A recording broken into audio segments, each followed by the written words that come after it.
Salam, xoş gördük. Yenidən sizinlə həmişə olduğu kimi mənəm. Həkim, psixoterapevt, yalan və bədən dili üzrə ekspert Elnay Rəhimov Tambovski. Nəyə görə sosial media insanları ağılsızlaşdırır, kütləşdirir?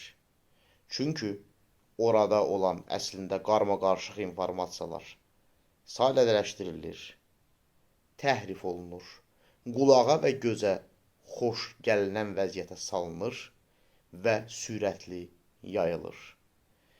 Və bu informasiyalar əsasən duyğusal və sensasional hadisələrdən ibarət olduğuna görə insan artıq düşünməyi, məsələləri sorğulamağı vərdiş eləmir və zəkası yavaş-yavaş sönməyə başlayır və onları idarə eləmək də daha asan olur.